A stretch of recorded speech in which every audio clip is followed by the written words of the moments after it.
So I get home after a long day. I open up the news and I expect to read something interesting. And what do I find?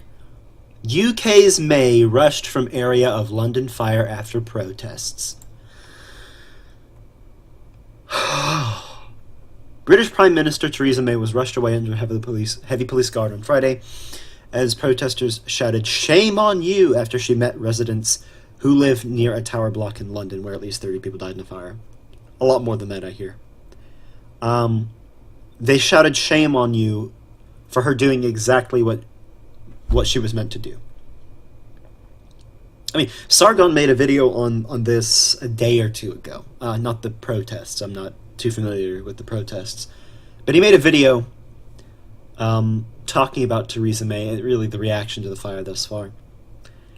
And he showed several pictures of Theresa May interacting with first responders, police, and what have you, trying to get a grip on the situation, trying to hear their comments and concerns, which is what she should do as Prime Minister on the scene.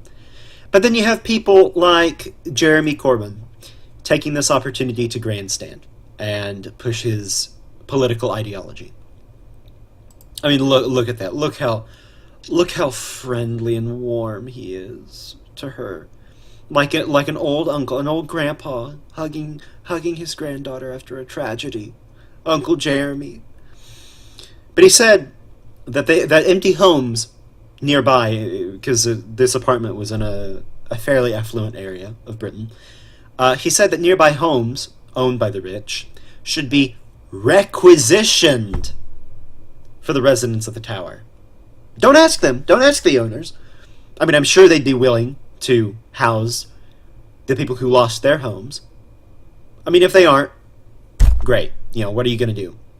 Well, apparently you'll take their homes. You'll take their property away. Seize their assets.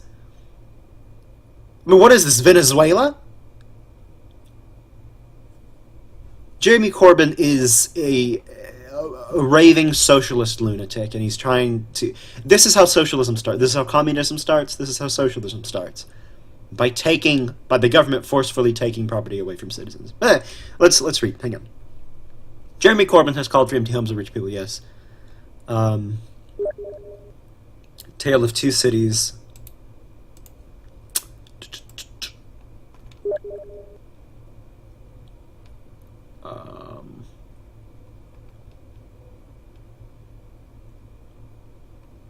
Yeah, and apparently this Grenfell Tower is one of the poorest apartment areas in the UK.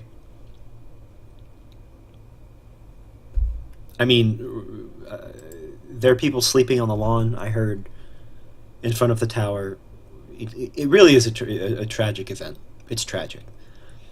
But the left cannot miss an opportunity to politicize something.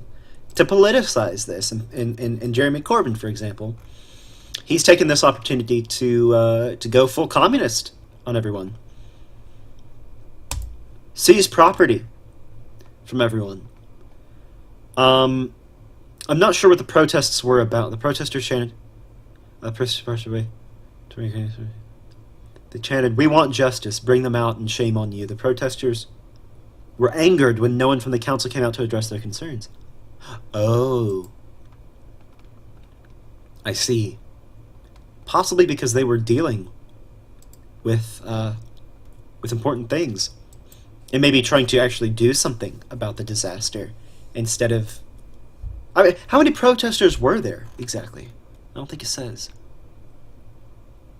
No, it doesn't say. This is the Queen visits. Oh, that's great. I mean, she doesn't have anything better to do.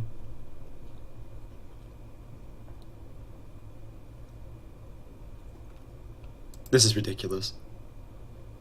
I'm more disturbed with Jeremy Corbyn taking this opportunity to enact communist practices and seize the assets of citizens. It's horrifying. He has no authority, first off, to do it at all. I'm not sure he'll get away with it. It wouldn't surprise me, though. London is a fairly liberal city, from what I hear, from what I've seen. It wouldn't surprise me. What have you done, Britain? I mean, this is the country that wrote the Magna Carta. And they're going totalitarian again. What is going on?